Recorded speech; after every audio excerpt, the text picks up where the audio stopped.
اعوذ باللہ من الشیطان الرجیم، بسم اللہ الرحمن الرحیم۔ السلام علیکم ناظرین، میں ہوں آپ کا ہوسٹ محمد عقیل اور ہمارے اس چینل میں خوش آمدید۔ ناظرین اکرام، شہد کی مکھی کو عربی میں نحل کہتے ہیں۔ قرآن مجید میں اللہ تعالیٰ نے ایک سورۃ النحل نازل فرمائی اور اس میں شہد کی مکھی کے فضائل اور اس کے فوائد کا تذکرہ فرمایا ہے جو قابل ذکر ہے، اور در حقیقت یہ مکھیاں عجائبات عالم کی فہرست میں ایک نمایاں مقام رکھتی ہیں۔ اور اس مکھی کی چند خصوصیات ہیں۔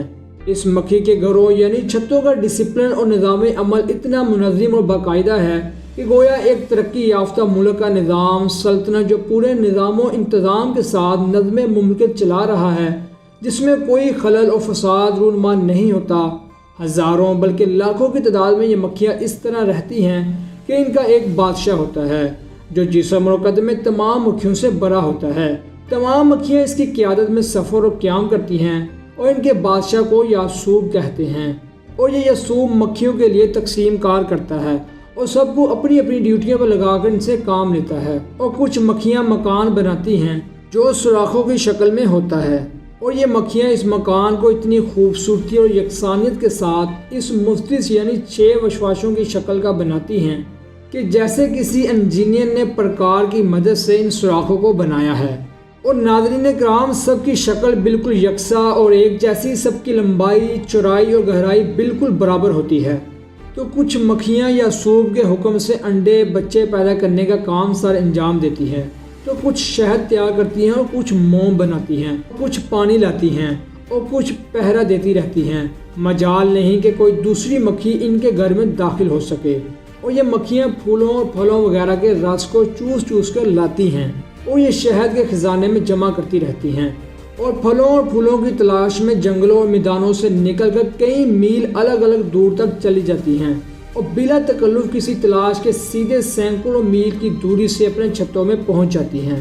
اور یہ مکھیاں مختلف رنگوں اور مختلف ذائقوں کا شہد تیار کرتی ہے، کبھی سرخ تو کبھی سفید اور کبھی سیاہ، کبھی زرد، کبھی پتلا اور کبھی بھورا۔ مختلف موسموں میں مختلف پھولوں کی بدولت شہر کے مختلف رنگ اور ذائقہ بدلتے رہتے ہیں، اور یہ اپنے چھتے کبھی درختوں پر اور کبھی پہاڑوں پر، تو کبھی گھروں میں اور کبھی دیواروں کے سوراخوں میں اور کبھی زمین کے اندر بنایا کرتی ہیں، اور ہر جگہ یکساں ڈسپلن اور نظام کے ساتھ ساتھ ان کا کارخانہ چلتا رہتا ہے۔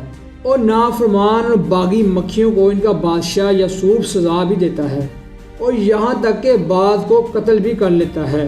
اور اگر کوئی شہد کی مکھی کسی نجاست پر بیٹھ بھی جائے تو اس کا بادشاہ اس کو سخت سزا بھی دیتا ہے اور جھنڈ سے نکال دیتا ہے، لیکن بہرحال شہد کی مکھی نجاست پر نہیں بیٹھتی۔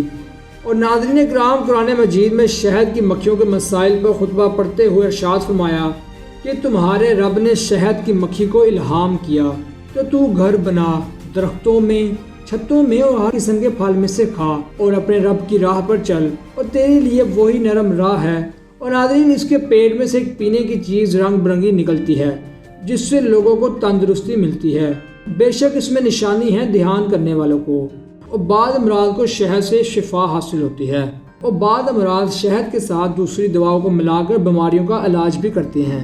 بہرحال ہر مسلمان کو ایمان رکھنا چاہیے کہ شہد میں شفا ہے، اس لیے کہ قرآن مجید میں اللہ تعالیٰ نے شہد کے بارے میں ارشاد فرمایا ہے کہ اس میں لوگوں کے لیے شفا ہے۔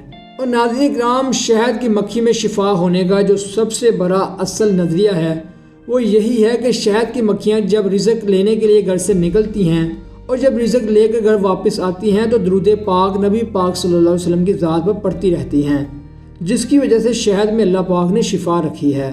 تو ناظرین، اسی کے ساتھ ہی آج کی ہماری ویڈیو کا اختتام ہوتا ہے۔ ہم امید کرتے ہیں کہ آپ کو آج کی ہماری ویڈیو پسند آئی ہوگی۔ ویڈیو پسند آنے کی صورت میں ہمارے چینل کو سبسکرائب، ویڈیو کو لائک اور شیئر ضرور کیجیے، اور پاس ہی موجود بیل آئیکن کو بھی کلک کیجیے تاکہ آپ کو ہماری ہر نئی آنے والی ویڈیو کا نوٹیفیکیشن ملتا رہے۔ اپنے دوستوں اور رشتہ داروں، گرد و نواح کے تمام لوگوں کا بہت خیال رکھیے گا۔ پھر ملتے ہیں ایک اچھی اور نئی ویڈیو کے ساتھ، تب تک کے لیے اللہ حافظ۔